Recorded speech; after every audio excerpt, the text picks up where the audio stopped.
that the deliberations that came out of the last few months on the question of tax breaks and tax reform have helped us arrive at a particular place that gives us this stepped entree to determining, maybe with our toe in the water, of what it might look like to actually rehaul our business tax structure.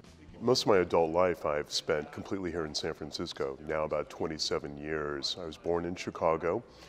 My father had immigrated from Iran to go to school in Chicago, where he met my mother while he was attending University of Chicago. That's where I was born.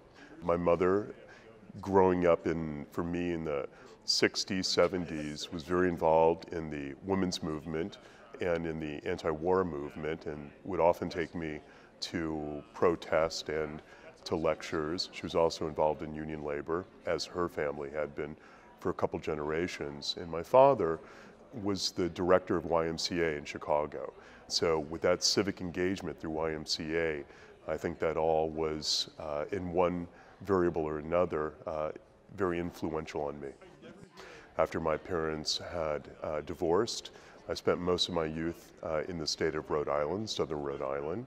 And then after I graduated high school, I went to undergraduate college in St. Louis, Missouri, and then came out here for grad school, which fell in love with San Francisco, Bay Area. All my plans changed, and this became my home. Maybe they start being month to month. Maybe they're sort of like, well, you're not really sure. Do we end up with a Wells Fargo here? And do we end up with another B of A over there? Like, what protects us going forward? You read my mind, and it's a perfect segue that I want to talk about rezoning in certain areas that fortify neighborhood interests so that there isn't another Chase situation or Wells Fargo or what have you that should put us in this position again. I worked as an environmental analyst for a number of think tanks and then applied that trade in law enforcement, where I went to the San Francisco Police Academy many, many years ago, graduated from the SFPD Academy class, president of the class, trained in environmental forensics, both here locally, state, and federally by the US EPA in their training center in Glencoe, Georgia. And I worked for the District Attorney's Office in San Francisco for 9 years before becoming elected supervisor. I was one of 20 people who co-founded the Green Party here in California. I thought that the Democratic Party in the United States had essentially vacated the left and fused, I think, a little too much with the political right. There had, in my opinion, been insufficient advocacy for people who were left of center. And less than 2 years ago, I decided it was time for me to shift directions, and I became a Democrat. But that's what this comes down to, is policy science. And that does not take quite as long comparatively to other cities either. If anything, at least maybe permitting is, and maybe the frustrations that red tape businesses and the way that you deal with that reality. But in terms of legislation, a good idea actually gets marshaled pretty quickly in the city.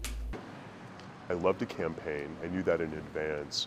And how I like to campaign is I meet people. I knocked on every door in District 5, and I really did enjoy that. And I like grassroots organizing. It doesn't matter what your brand of politics is.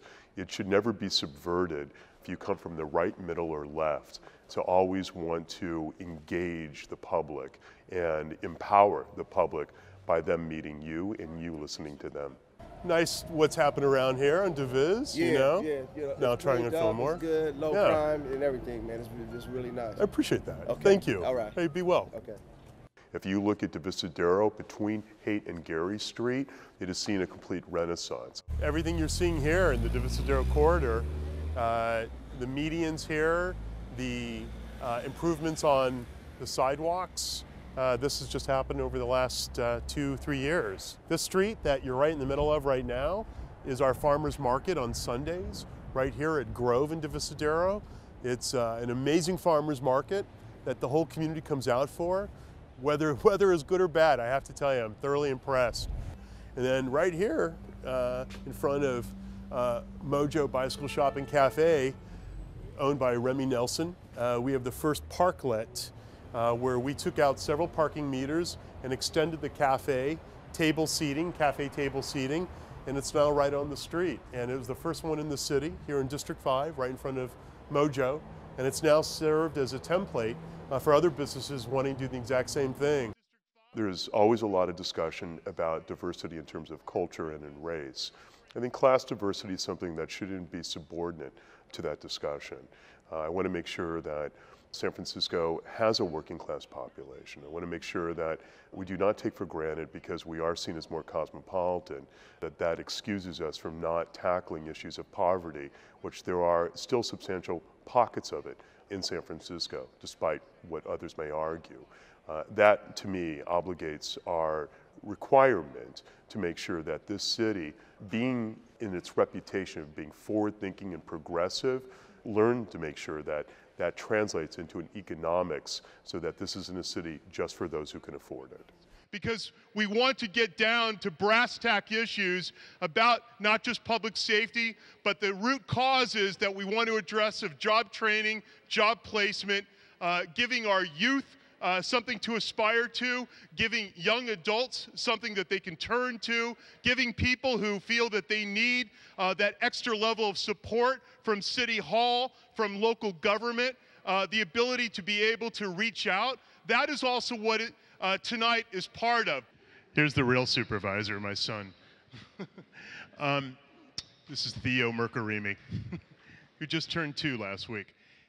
I had no idea I was going to sort of grow to be, an eco-leader in some respect, but out of the desperation, the fact that we're not getting leadership from the federal government or the state government and trying to mitigate pervasive environmental harm, or answering the larger questions like on climate change, or trying to figure out ways that we compensate for insufficient public safety resources coming from state government. These are the kind of things that force us to deal with citywide issues. Sometimes at the risk of people accusing us of overstepping our jurisdiction and being a little too heady about dealing with issues that really don't concern San Francisco. My response to that is, with globalization and with the way that the world has been brought into closer focus and the way that people have now been knitted together through social media, there are no borders in many of these issues. And that if there is going to be this kind of policy paralysis on a federal level or state level, and good for municipal government to step up to the plate and start leading the way, or at least challenging the other tiers of government, that if you don't do something, then get out.